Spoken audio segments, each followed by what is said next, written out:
नमस्कार, मैं हूं करमवीर और आप देख रहे हैं देश और दुनिया। हमारे साथ है वरिष्ठ पत्रकार अफरोज सर। सर बहुत बहुत स्वागत है। नमस्कार चल लाइने है सर जी। कि एक बार करके एतबार लिख दो, एक बार करके एतबार लिख दो, कितना है मुझसे प्यार लिख दो। वाह। कटती नहीं है जिंदगी अब तेरे बिना, कटती नहीं है जिंदगी अब तेरे बिना, कितना और करूं इंतजार लिख दो। तरस रहे हैं बड़ी मुद्दतों से हम, तरस रहे हैं बड़ी मुद्दतों से हम, अपनी मोहब्बत का इजहार लिख दो। दीवाने हो जाए जिसे पढ़ के हम, दीवाने हो जाए जिसे पढ़ के हम, कुछ ऐसा तुम एक बार लिख दो। अब सर आज 7 सितंबर है, जी। आज चंद्र ग्रहण है, कल से पितृपक्ष शुरू हो रहा है और पितृपक्ष की समाप्ति होगी वो सूर्य ग्रहण से होगी। अब इसके कई अलग अलग हैं, अपना ज्योतिष लोग जाने क्या है कैसे है। अब सर आज की बात, सर आज संडे अरे है। आपने ज्योतिष पर कहा, हम्म, एक ज्योतिष जी गिरफ्तार हो गए हैं काहे में सर? महाराष्ट्र की धमकी में। हाँ, काहे में सर, क्या उन्होंने धमकी? कहा था कि 22 किलो कितना वो 34 गाड़ियों में बम और ये वो। हाँ, वो हम लोगों ने मुद्दा उठाया था वो। हाँ, कल हम लोगों ने 14 बात। आतंकवादी आ गए हैं, 34 तो गाड़ियां हैं, वो 400 किलो आरडीएक्स। मैंने एक चैनल पर पूरा वो एंकर कह रहे थे कि ऐसा ज्योतिष जिसे अपने बारे में नहीं मालूम, 2 दिन बाद हम गिरफ्तार हो जाएंगे। हम्म। और उसने जो है किसी अच्छा, से, उसी ने ये हाँ, भेजा था व्हाट्सएप। अपना नाम उसने फिरोज रख करके, मुस्लिम बन करके, अपने हाँ, इसी नाम के किसी शख्स से, उसकी व्यक्ति से उसका जो है रंजिश रही होगी। रंजिश थी, उसको फंसाने के लिए उसने सिम खरीदा। हाँ। और सरकार में ये बता दिया कि आरडीएक्स आरडीएक्स इतने आतंकवादी आ चुके हैं और भारी तबाही। और हम लोग यही बात ही कल कर रहे थे कि जैसे वो वहाँ बिहार में आए थे वैसे ना निकले तो बाद वही में। ज्योतिष वाला का उसको आया तो मैं चौंक गया नाम सुन के। हाँ। और लिखा है उसने कि भाई बताइए, वो ज्योतिष थे, पता नहीं किस भाग बताते थे, हाँ। अपने भाग के बारे में पता नहीं था। हाँ, ये आपने सही बताया। ये हम लोग कल बात ये जिक्र कर हाँ। रहे थे कि कहीं बाद में हाँ, ये तो भी ना पकड़ निकले लिया गया, खुद फर्जी पटाखा। निकला वो।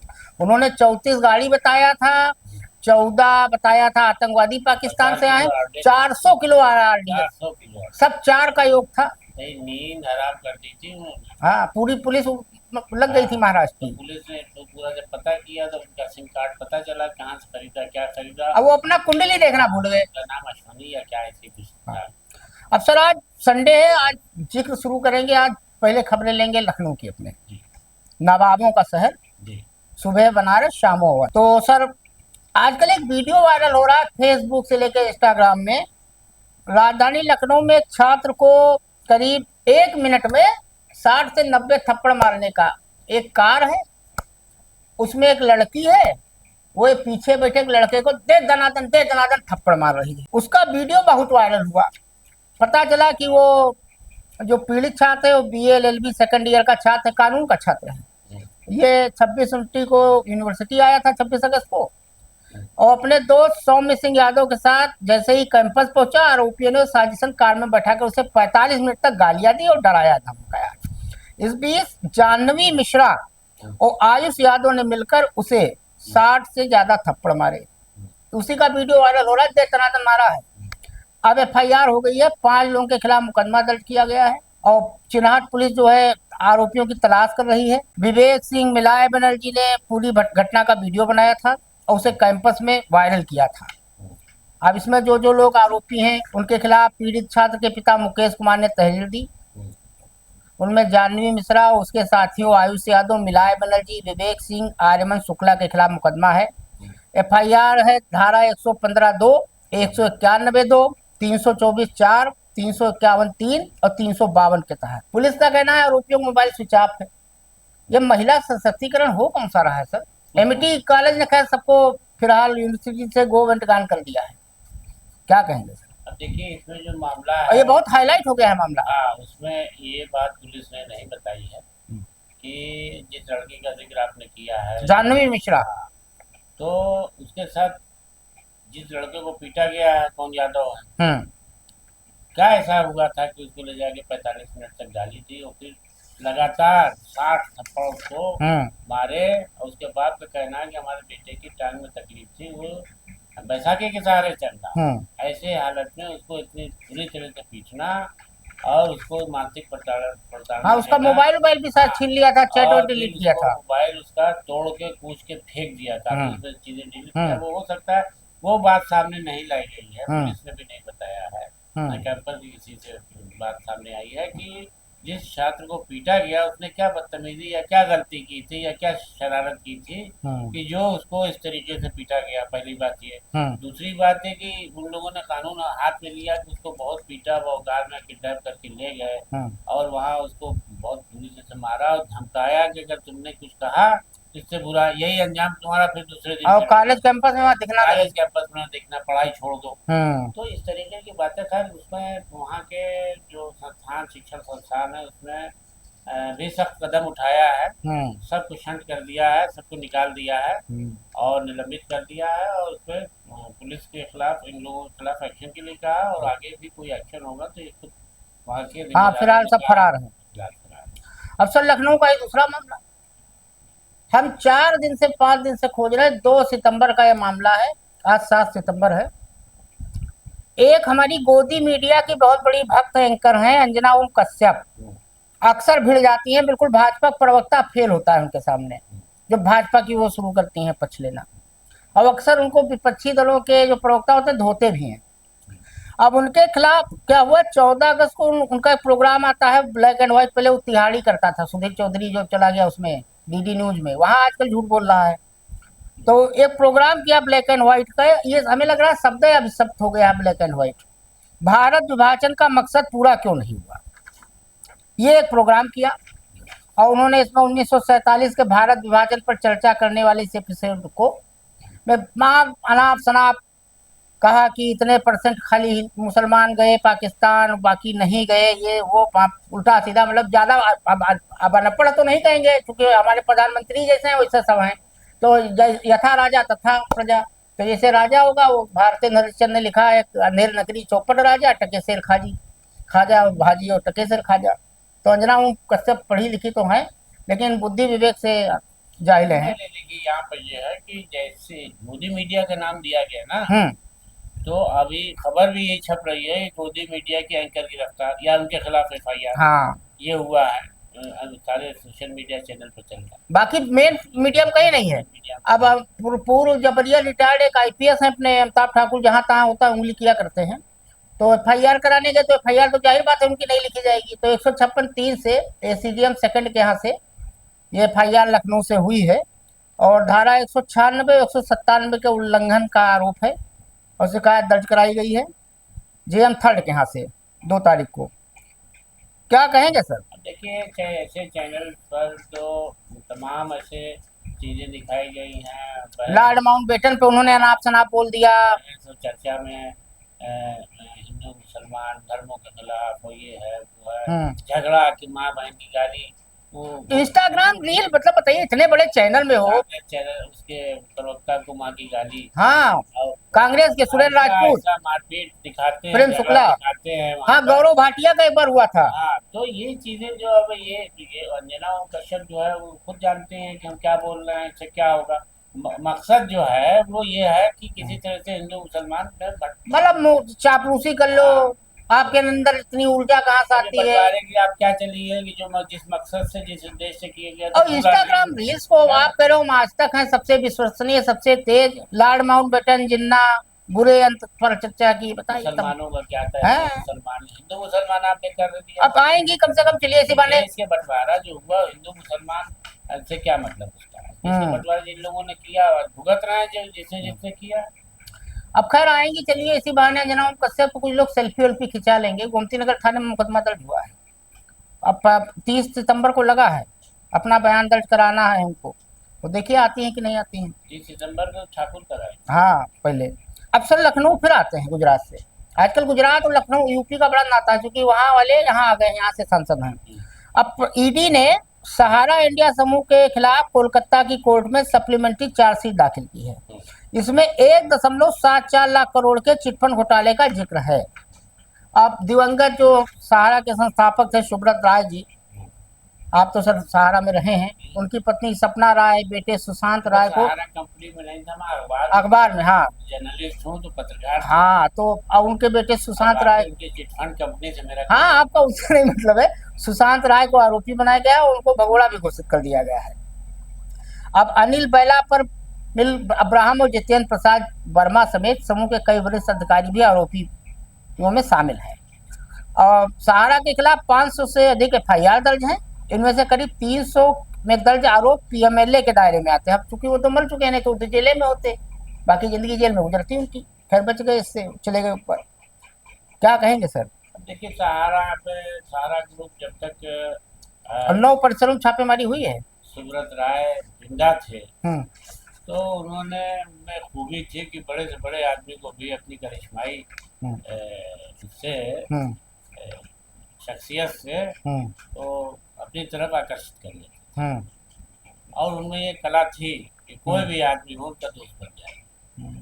तो उन्होंने हमारे ख्याल से सर हिंदुस्तान का ऐसा कोई टॉप कर कोई नहीं रहा हो आदमी, हाँ, जिसको उन्होंने डायरेक्टर नहीं बना हो। TN शेषन, कपिल देव, अमिताभ बच्चन। जैसा आदमी सब हाँ एडमिनिस्ट्रेशन हाँ चलाने वाला आदमी, हाँ, वो भी हाँ, डायरेक्टर थे। उसको भी डायरेक्टर बना दिया। कोई ऐसा नहीं, सौरभ गांगुली। और वो अपने यहाँ जितने रिटायर्ड जज होते थे टॉप क्लास के जो भी, वो अपने पूरा लॉ सेक्शन बना रखा था, पूरा लॉ विभाग है जिसको आप कहते हैं।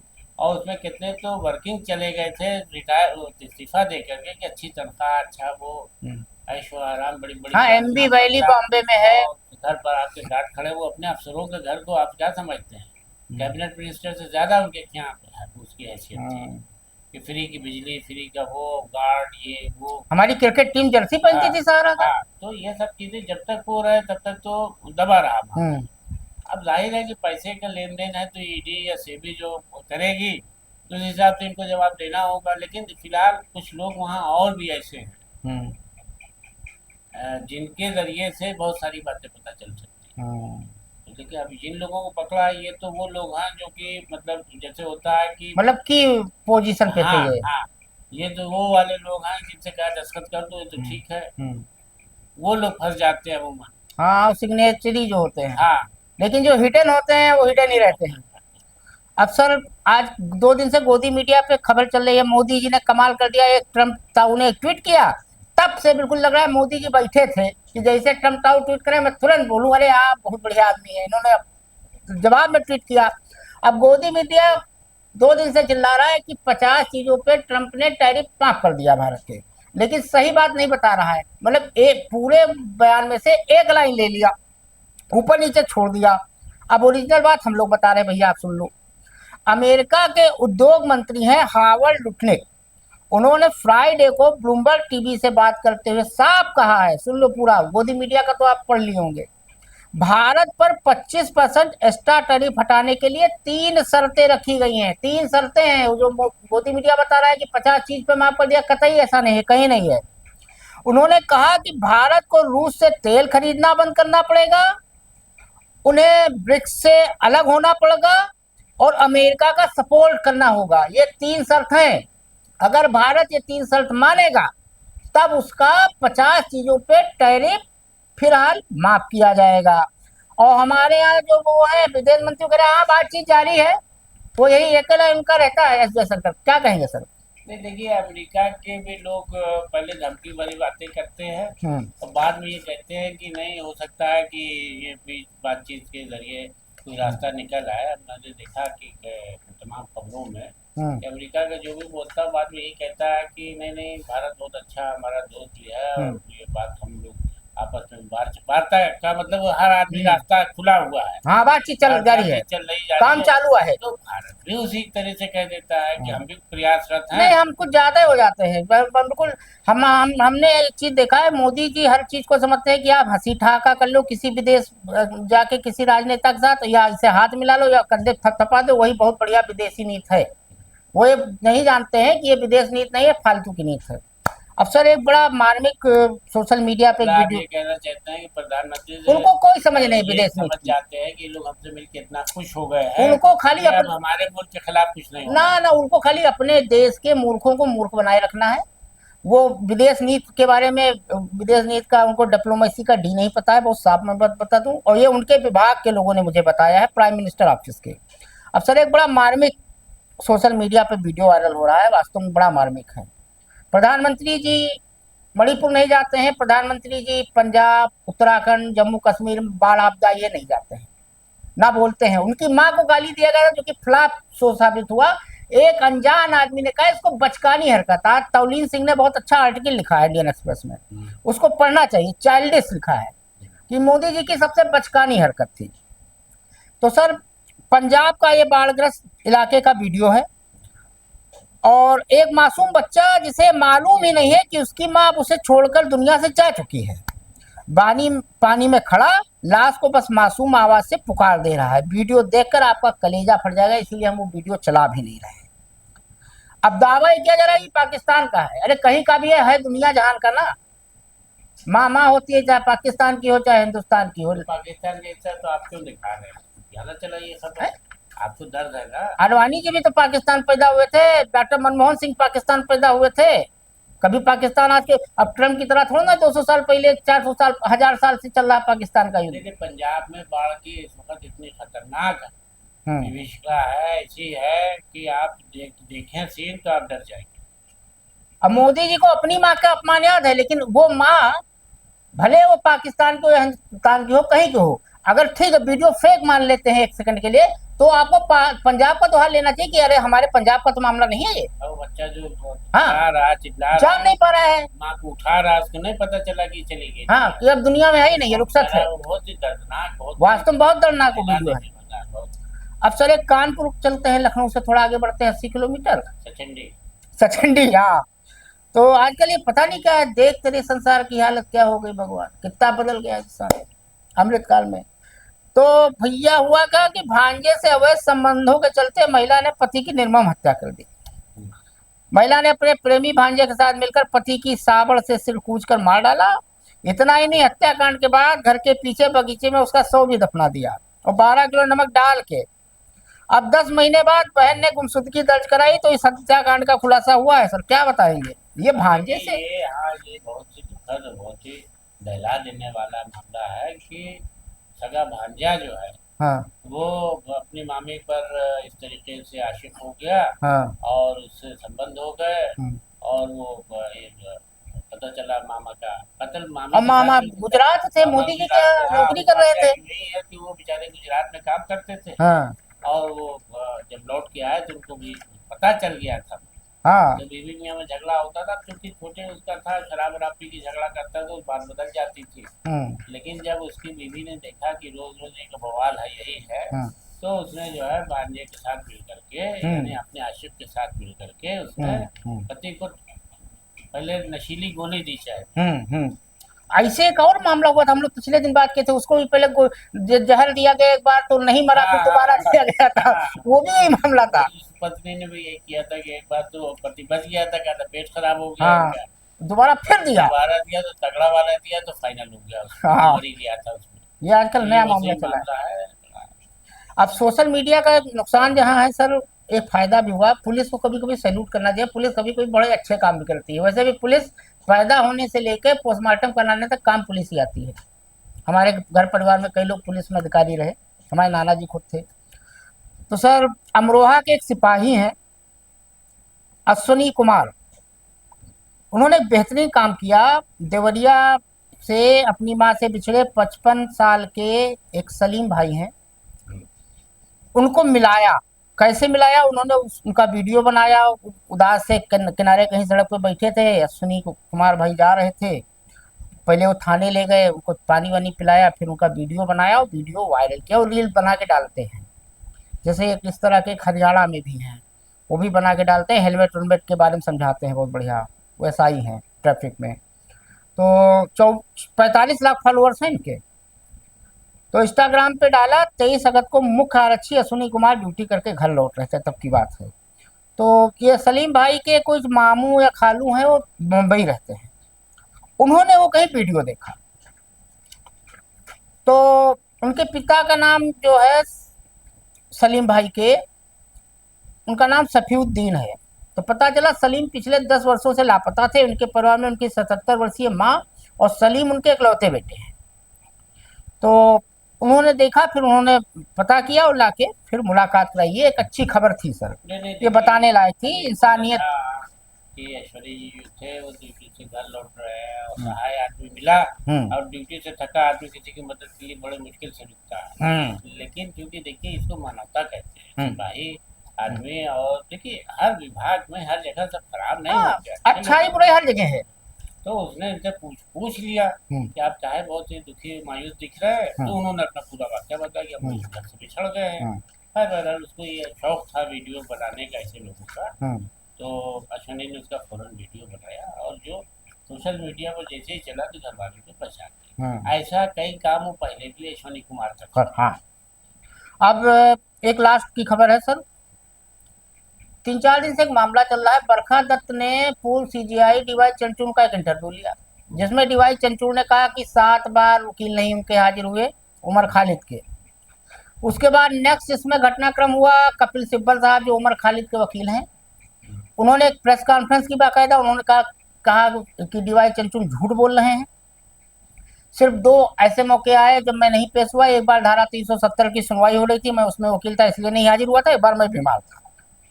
तीसरा, वो एक यूट्यूब पे एक प्रोग्राम बनाते हैं दिल से, उस पर कल उन्होंने प्रोग्राम किया था जिसमें छत्तीसगढ़ के पूर्व मुख्यमंत्री बघेल साहब, मनीष सिसोदिया साहब और एक सीनियर काउंसिल सुप्रीम कोर्ट के थे। अब क्या कहेंगे इस पर सर? देखिए बरखा दत्त जी ने जो अपना इंटरव्यू दिया सुप्रीम कोर्ट के पूर्व न्यायाधीश थे, मुख्य न्यायाधीश थे डीवाई चंद्रचूड़ साहब से, तो उन्होंने पहला सवाल उनसे यही किया कि क्या उमर खालिद की जमानत न होने का अफसोस उनको होता है। तो A to Z उन्होंने कहा था जमानत दी, A to Z में उमर खालिद नहीं थे। कहा था कि यह सजा तो अपवाद है और जमानत जो है हक है, अधिकार है, मिलना चाहिए आदमी को। तो वो उसी को उसने पूछा, तो उसमें कुछ बातें उन्होंने अजीब गरीब कही। अजीब गरीब का मतलब ये कि अब उसको सुनने के बाद तो जैसे लगता है डीवाई चंद्रचूड़ साहब जो कह रहे हैं 100% सब सही है, लेकिन अब कपिल सिब्बल साहब ने जो उसका काउंटर किया है, तो दोनों आदमी को लगता है कि ये सही है कि ये सही। देखिए हम तो सही तो एक ही होगा कोई, हम तो नहीं कह सकते कि डीवाई चंद्रचूड़ साहब गलत बोल रहे हैं। हाँ, वो तो भगवान से पूछ के फैसला करते हैं। डीवाई चंद्रचूड़ साहब ने जो बात बरखा दत्त को बताई बहुत चौंकाने वाली। एक तो उन्होंने ये कहा कि 7 बार मामला एडजर्न कराएगा। एडजर्न कराना यानी आगे बढ़वा देना मुकदमा। तारीख लगी थी और कहा डेट दे दीजिए, नेक्स्ट हियरिंग, नेक्स्ट ईयर। तो 7 बार जो एडजर्न हुआ, इसके बाद एक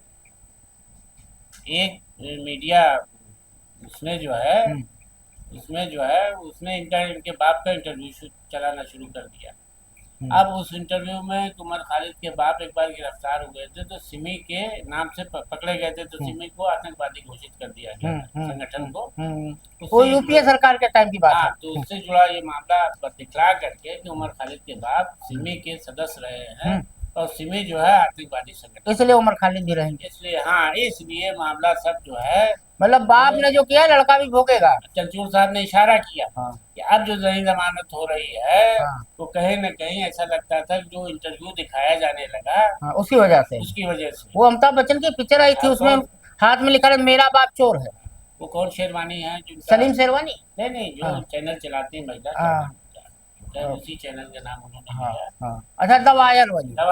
दवायर ने चलाना शुरू कर दिया। उतने बड़े आपसा आलम से शेरवानी वो है, हाँ, उनकी बहन ही है। तो आरफा शेरवानी। तो उनका कहा कि जब ये सब चलने लगा तो बड़ा ख्याल है कहीं ना कहीं जो है ये निगेटिव जाने लगा और जमानत, हाँ, उसको पलटा, उन्होंने ट्विस्ट दिया।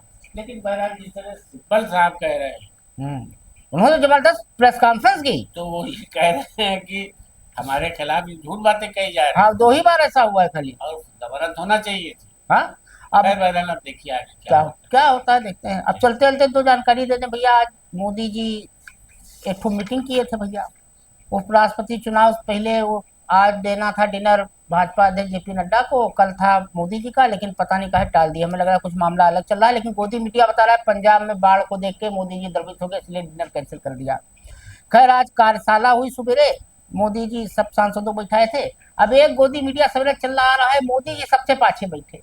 अरे भैया, कौन सा कद्दू में तीर मार दिए, पाछे बैठ के। बहुत पीछे बैठता है, ऐसा नहीं है। वो तो खाली मीडिया हाइप, क्योंकि आजकल वो डाउन चल रहे हैं। जब दे दिया जाता है कि आप ये काम करिए तो अक्सर होता है बहुत क्रिटिक के रूप में। हाँ यानी ये देखता है कि ये जो हमने जिम्मा सौंपा है इन लोगों को, हाँ अब देखिए जब वाच करना। हम बताएं, हमको जो लगता है मोटा मोटा इसमें उनकी खूब धत्तेरी लत्तेरी हो रही है। कई मामले वो चोर गद्दी चोर, चुनाव आयोग भी आजकल गिरा हुआ है। 10 तारीख को चुनाव आयोग ने सभी मुख्य चुनाव अधिकारियों की मीटिंग बुलाई है। कल कल उनकी पेशी भी लगी है चुनाव आयोग की। तो कुल मिला के मोदी जी घिरे, इसलिए वो खाली मीडिया हाइप लेने के लिए पीछे बैठे थे। मोदी जी कितने बड़े रागी हैं इसको सब जानते हैं। अब चलते चलते एक इंटरेस्टिंग बात बता दें आप लोगों को। भारत में विधानसभा और केंद्रीय परिषद में मिला के 643 मंत्री हैं कुल, और इनकी संपत्ति का विश्लेषण एडीआर ने किया जिससे 6% अरबपति है। 643 मंत्रियों की कुल संपत्ति 13,929 करोड़ है। भैया इसमें डीके शिव कुमार जो हैं वो दूसरे नंबर पे हैं। आम आदमी पार्टी, जनसेवा पार्टी, जेडीएस, एनसीपी और शिवसेना में भी अरबपति हैं। सबसे अमीर टीडीपी के डॉक्टर चंद्रशेखर पेम्मासामी हैं, उन्होंने 5,705 करोड़ रुपए से ज्यादा की संपत्ति है उनके पास। कर्नाटक के डीके शिवकुमार के पास 8 करोड़ अरब की संपत्ति है। 2 राज्य ऐसे हैं जहाँ पे एक अरबपति नहीं है, एक छत्तीसगढ़ है और एक और है राजस्थान या क्या। तो चलते चलते बस 2 लाइनें हैं मेरी बड़ी फेवरेट हैं कि भैया बस चलते चलते कि समझदारों की भीड़ में खड़ी वो बावली ही पसंद है। अमा सुनो, समझदारों की भीड़ में खड़ी वो बावली ही पसंद है। हम शौकीन है चाय के, मुझे वो सांवली ही पसंद है। आज के लिए इतना ही, धन्यवाद।